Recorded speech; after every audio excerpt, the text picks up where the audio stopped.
people. But he made a particular visit on one occasion, as the story is told. Him and an aide. He visited a church, and I have no idea which one. It wasn't said in the story. But you know how presidents are. They've got all this hubbub and people want to get around, so he kind of snuck in the side door to sit down. And so he's there in the worship service and hears the sermon, and right as, obviously, before the amen is said, he kind of got up and snuck out the side door to avoid all the publicity and all that kind of stuff. And so the aide who was with him said, "Did you like the sermon?" And President Lincoln said, "It wasn't a great sermon." He said, "How could you say that?" He said, "It wasn't a great sermon because it did not challenge me to do something great." You see, that's what a vision does. A vision challenges us to do something beyond ourselves with God's help. I mean, what could we really do if we knew we could not fail? I'll never forget the first time I saw that question. What would we do if we knew we could not fail? Now be cautious before you answer that. My daughter bought that on a paperweight and gave that to me for Father's Day this year.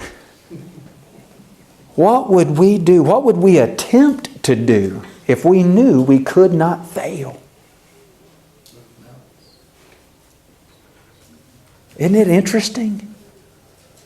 We need to challenge people to do something great. And that's what a vision does. Now, just real quick, Reggie McNeil wrote this book, The Present Future. And it's one of those books, I don't recommend it unless you want to be challenged in your thinking.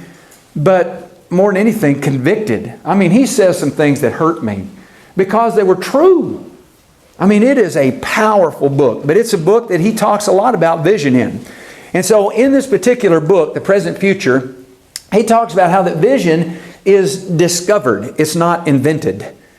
We discover the idea of a vision for the church. Now I want to talk a little bit more about that as we move forward. But in order to kickstart the process, one of the things that he described, and I think this is on your handout, there are three particular areas. The first has to do with listening. We need to listen to what he describes as heart hopes. When you think about people in the congregation, what are their hopes? What is it down deep within them that creates hope that they're hoping for and they want to achieve? We need to listen to people who are leaders within the congregation, not necessarily elders or deacons, but people who are in leadership. We need to listen to the inner core. You know, there are some congregations that have people in them that are that core group. They've been there from the beginning. And then thinking about people who are on the fringe. He suggested something that I'm not sure that I would be comfortable doing, but it would sure be insightful to do. He actually hired somebody from the community that nobody knew to visit the congregation, like over 2 or 3 Sundays, just to give an evaluation of how the people treated them, and then to give that report to the church. Like I said, I'm not sure I'd be comfortable with that because I might not like what I heard. But it'd be interesting to know how people on the fringe, are we listening to them? And then listening to people in the community. We need to be listening. And not just to the people who are closest to us or the people who are most like us or the people that we want to listen to that are going to tell us what we want to hear. We need to be listening to everybody. The second area he talks about is really this observation of being able to look. We need to look at where we live, the town or the city that we live in. I was looking up just right before we got started today. I was trying to find the name of this book. It's called The Theology of the Built Environment. And Gorange, I think is the guy's last name. But anyway, it's the theology of a built city or a built environment. And the idea is looking at the structures. You know, Carrie and I have traveled to Guatemala and we've been to other places around the world. And when you go into a different culture like that, it's interesting to look at the types of structures. Religious structures. What do the religious structures look like? What are the corporate structures? What do they look like? What type of homes do people live in? What do we see when we look around The community that we live in. I was telling Carrie that we live in Bastrop. Well, we don't live in Bastrop, but we work in the city of Bastrop, which is just 9 miles from where we live. And the city of Bastrop, the median income is $21,000. For the state of Louisiana, it's $44,000, which is well below the national average. But think about in Bastrop, the level of poverty that exists there. $21,000. The built environment, the city, it doesn't look like Detroit. I can tell you that. It doesn't even look like Monroe, which is 18 miles down the road. I mean, Bastrop looks different. The types of homes that are built there are different. The corporate structures, well, there aren't any corporate structures now. But I mean, the environment. So what do we see when we look around? When we look where we are, when we just look around us, what do we see? What are we observing? We have to look around us and even thinking about movies and the paper. Do we know what's influencing the minds of the people in the community where we live? Now, I'm not an advocate of going to see movies because you really can't trust what's being seen. I mean, even the most recent, the Beauty and the Beast fiasco that's been going on about the gay scene and all that kind of stuff, are we aware of what is influencing the minds of the people in our community and in the people within the church? What are our young people watching? What are people reading? What do they see when they pick up a newspaper? What's going into their minds and into their hearts and influencing their lives? Well, if we're going to create a vision, it would be probably very wise on our part to understand and observe what's going on around us. What's actually involved in the people that we're leading. And what are they facing? And then the idea of talking. And it's not just about talking to leaders, but when we talk to people, like when I speak to you, the idea of observing how people respond. It's funny, I'll look around the room and there are certain things that I'll say, and for sometimes people kind of have that glazed over look like, what on earth are you talking about? And then there are other people that you'll make a statement and they're like, I mean, are we observing how people respond to what we say? Because it's important for us, if we're going to create a vision, to have that kind of observation.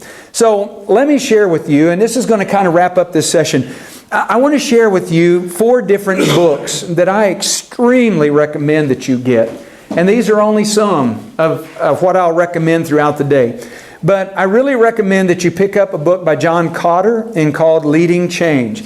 In this book, he describes 8 steps to leading change. And again, I want to preface this by saying I am not an advocate of trying to change the message. I'm not an advocate for trying to slip off into liberalism within the church. That's not me. But what I am saying is that we preach change every Sunday. It's called repentance. And we need to get comfortable with change because our world is changing. And so how do we lead people through change? Well, Cotter talks about how to do that. 8 steps to leading change. It's an excellent book. And so I really recommend that you read that. I would also recommend that you get a book by Simon Sinek called Start With Why. And it's a corporate book, both of them are. But this particular book is one where Simon Sinek, who is a well-known leadership guy in the world, but he talks about the importance of understanding not just what we do and how we do it, but understanding why. Because when we understand why we do what we do, then it changes everything. Because that's what really gives us that purpose and direction for our life. And so if we want that in the church, then we need to understand why. If we can show people why, then it makes a difference. And so Start With Why is another one. Reggie McNeil, caution, but it's a great book. I really liked it, but very convicting. John Maxwell's book on developing the leader within you. He talks a great deal about vision. And these 4 books particularly are all areas that deal with vision.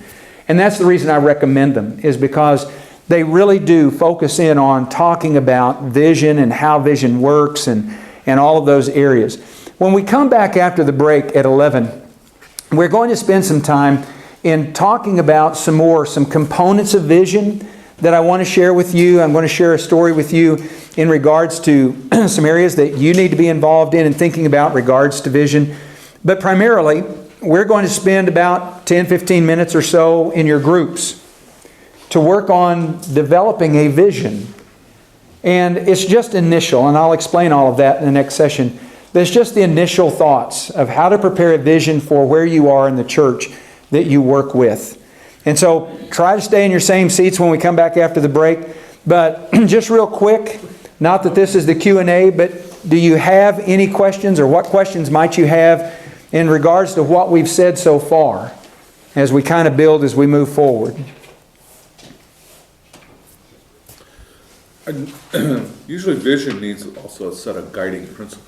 We're going to cover that in the next session. I don't see you covering guiding principles. Well, hang right on. We're going to get to that this next session. We're going to talk some more about some of the principles that kind of guide the direction of developing a vision. So that's a good question. I appreciate that. But yeah, we will talk about that next session. For listening, wouldn't we want to include the youth to see where they're at? Yes. So we can guide Yes. them in the right direction? Yeah. Yeah, every group, and certainly, it's funny, when I did this, a session in Paris, Tennessee, the congregation actually had a group of young people that came. They invited their teenagers to come. And so those teenage boys were sitting in the back, and they wrote the best vision out of the entire group. And when they read their vision to the group, I just paused. And I looked around at the men. I said, are you listening to what they're saying? I wished I'd written it down. It was powerful. And I thought, there's a group of young men who are trying to communicate to those who are overseeing them that this is what we see. And I thought, man, yeah, you're right. Yeah, we need to be listening. I only listed out the ones that particularly Reggie McNeil had in his book. Those weren't mine. Those were his. And so he didn't put down youth, but that would certainly be a key component to that. I appreciate that. Yes, sir. Are you going to cover some of the missteps that people make when trying to establish vision? No, and I'll tell you why. When I do the full day on vision, I do cover some of those areas, and I specifically try to give samples of vision that men can work with and kind of say, oh, this is what a vision kind of the statement looks like. But we just don't have the time to do that and still try to give some overview of the other areas. But maybe at some point in the future, I would like to come back, and if you'd have me, and we could do a day where we can focus on developing vision even further and talk about some of the missteps that people take. Because sometimes people get confused with mission and the idea of a mission statement versus a vision statement. And we end up writing mission statements more than we do vision statements. And so that's the great tendency. And so that's one of the big missteps that happen. But it's a great thought. Yes, sir. Of the four things that we're achieving today, vision, passion, character, and goals, is vision top because that's, in your mind, the most important? No. I used to have character development as the first. The reason I changed it is because I began seeing that congregations needed the visionary component because they didn't have vision. And plus, without a vision, it's hard to be passionate. And so passion is our second step, where we're going to talk about passion. And I did passion as the second essential before, but the reason I changed it was because vision, everything I was reading about vision really became foundational to the idea of developing passion. Because when we have a vision, then we can develop a passion for it. And I'll explain that further, because it's something different about passion that we need to understand that we don't normally think about. But I'll save that. That's kind of the punchline. So I'll save that for that session. But you will agree it does set a good foundation. I think it does. I think that really does become foundational. But it's been a piece that's developed over the years of me thinking about the importance of this. Thank you. Mm-hmm. Thanks for the question. Yes, sir. Would you say that, you mentioned this a little bit, but the opposing force to vision, the thing vision is trying to correct would be fear? I'd I'd say it's probably fear in a lot of other areas. But fear hinders us in a lot of ways because there's so many unknowns about the future. And I think sometimes we're afraid that we're putting ourselves in the position of God when we plan for a future. But I'm hoping by the end of the day, when we get down to talking about strategic planning, and we're not going to spend an entire hour and 15 minutes on strategic planning. I'm basically just going to mention some highlights from it. But when we really get down to setting goals and strategic planning, we tend to start thinking that we're taking something away from God. And that I don't believe that's true, and I'll try to explain that at the time. But yeah, I'd say fear is a big key factor. But it's just like that it's more about fear. Vision is about what could happen. Yeah. And fear is about what might happen. Yeah. You know, those sound similar, but you know, if we fall down, if we fail, these are the consequences instead of the consequences of us doing good things. Yeah. And we fear failure. Yeah. And failure is a good thing. I mean, we learn from failure. I'm telling you, I've fallen on my face enough times to know that that's helped me to be better. But we don't like it. And I don't like it. Nobody likes to fail. But we do fear that. And I think that's a great thought in regards to that. Yes? Failure is the start of a new idea. It is. I mean, Thomas Edison was the one who didn't fail 10,000 times inventing the light bulb, but found 10,000 ways not to do it. So, you know, and if we look at it differently, we think about failure differently, it really does make a big difference. So, well, we could do the Q&A now, but save some of those. We'll come back. We'll start back in about 10 minutes, and we'll get you something to drink or use the bathroom. We'll start again. Thank you.